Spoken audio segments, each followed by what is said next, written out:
Powered by the Montana Television Network. This is the 10 o'clock news on Q2, Montana's news leader. Good evening and thanks for joining us. I'm Russ Riesinger. Tonight, a Minneapolis police officer is facing murder charges in the death of George Floyd.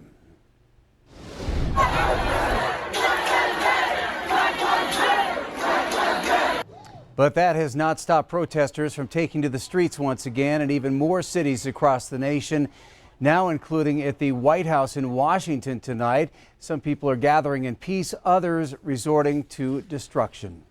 Well, that story in just a moment, but first, after weeks of very few COVID-19 cases in Montana, the numbers took a big jump today as Bighorn County saw its number of cases more than double, and health authorities say they expect more to come. Today alone, 14 new positive cases added in Bighorn County. County health officials tell us there were 5 reported this morning. They added another 9 this afternoon. That brings the county total to 26 now, 18 of which are active. We also know that 18 of those 26 cases in the county have been in people under the age of 30. Well, Bighorn County leaders are also giving a heads up after testing more than 1,600 residents over the last 2 days in Crow Agency and in Hardin. Results aren't expected for 7 to 10 days, but they do anticipate additional cases.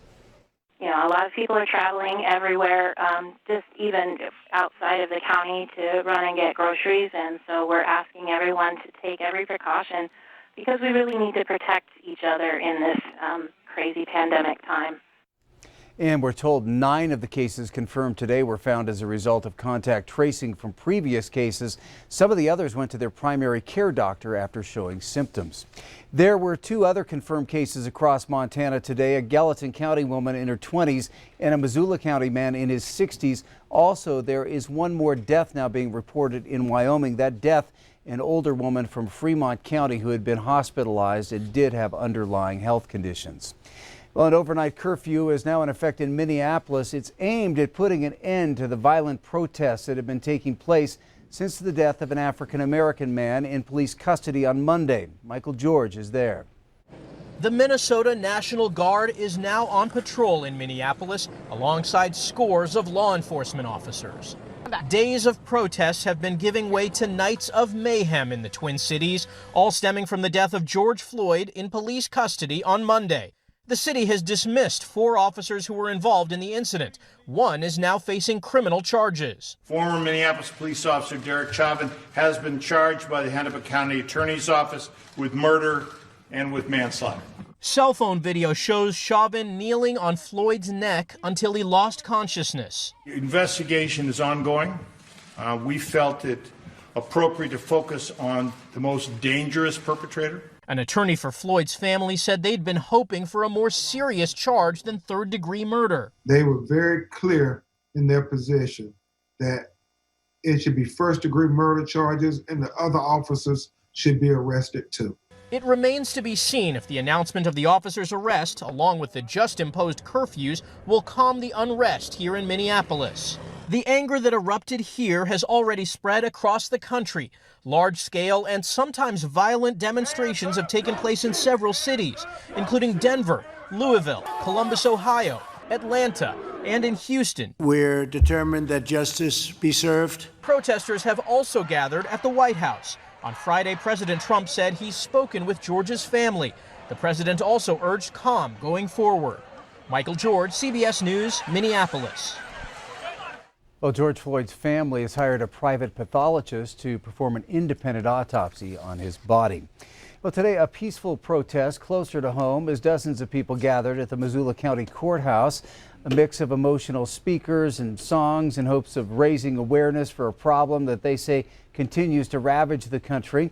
Organizers stood in solidarity with students of the Black Student Union at the University of Montana, saying they want to not only show support for the black community there in Missoula, but support for all people in Minnesota as well.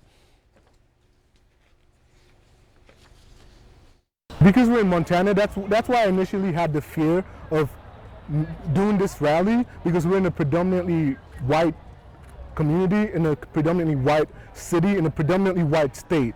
And so there was this fear of starting this. I'm very emotional about this because you can see everyone standing together in Montana. And other protests are planned for this weekend, including one here in Billings and also in Great Falls. Well, one man is dead and an Amtrak train derailed following a crash in Montana today. The 10 train cars careened off the tracks but stayed upright, protecting passengers and crew. Tonight, an investigation is underway as stranded passengers wait for transport. They were waiting earlier today. Just before noon, Montana Highway Patrol responded to that incident in Roosevelt County between Culbertson and Bainville. Now, authorities tell us a man operating a John Deere sprayer tractor at a crossing with no crossing arms was killed in the collision. The westbound train with 10 cars derailed but remained upright. Amtrak reports no life-threatening injuries among the 64 passengers and 10 crew members. Those passengers were taken to Culbertson High School where they were awaiting transportation to go on to Seattle and Portland. The BNSF-owned track is closed for investigation and repairs now. As the coronavirus pandemic wreaks financial havoc across the nation, another victim is a government entity that most Americans rely on in one way or another, the U.S. Postal Service. It's falling deeper into debt, and it's not clear whether Congress or the president will help bail it out. Chief political reporter Mike Dennison spoke with our 2 U.S. senators on what they'd like to see happen. The Postal Service lost almost $9 billion last year, but the coronavirus outbreak has made that situation even worse, dramatically cutting into its revenue. The coronavirus relief bill passed in March had a $10 billion loan for the Postal Service, but it says more is needed, and President Trump has opposed those requests. Montana's Republican Senator Steve Daines told MTN News that the Postal Service is vital for a rural state like Montana, delivering prescription drugs and other necessities. This is not just some kind of discretionary item. This is a matter of life and possibly death if we were ever to lose the United States Postal Service. And so I support the efforts that we are making back in Washington, D.C. To make sure we keep the USPS in good shape.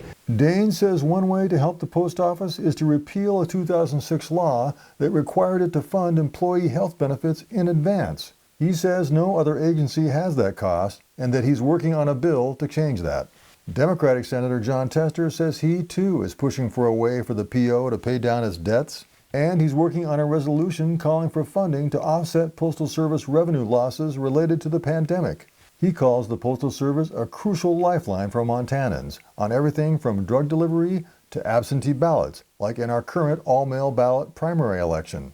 The Postal Service has been in financial crisis mode for some time now, but the unanswered question seems to remain the same. Will Congress and the President do what it takes to fix it? Reporting from Helena, Mike Dennison, MTN News. The Postal Service is telling Congress without an infusion of cash, it'll run out of money in September. All right, turning to Chief Forecaster Bob McGuire. And Bob, that weekend is here. We're all glad to see it. And we're talking about some warm temperatures still. Yeah, could be warm temperatures and also some spotty showers here or there. In fact, the Storm Prediction Center today said, this is their map they drew for us, and as you see, they had a marginal risk of severe storms across all of southern Montana. That stays with us tonight. Now, on the other side of that, we have some thunderstorms, and looks like that's the stuff that's in the Billings area. We're not expecting the severe stuff here, but it's going to be very close to us. So right now, let's check it out. We do have this one big cell that's making its way, went through Gardner earlier on. Now it's just north of Cook City, getting ready to come down the Beartooth Mountains. We'll see what happens. That could just fall apart before it gets to the Billings area. But what you will see is tomorrow, another batch of marginal severe thunderstorms possible from northwest Montana all the way down in towards the east central part of Wyoming. It does include Billings. So here's what we'll see. Saturday, probably look for some scattered rain showers about 3:30 in the afternoon. Then those things kind of move on. Then after that, looks like by Sunday, the big stuff will be up by Kalispell. I'll have the rest of your forecast coming up in a few more minutes. All right, thank you, Bob. Well, brides and grooms all across Montana are rethinking their spring and summer wedding plans. COVID-19 has already shut down many spring nuptials and forced other couples to cancel or postpone. But as Q2's Andrea Lutz reports, one of Billings' most sought-after event venues is tackling coronavirus head-on. Because it is overwhelming at this point. I mean, planning a wedding, or any event for that matter, is already stressful. But then you add all of these additional changes. But those with the Billings Depot are trying to take the stress out of it. Executive Director Michelle Williams says the coronavirus hit the wedding industry hard this spring.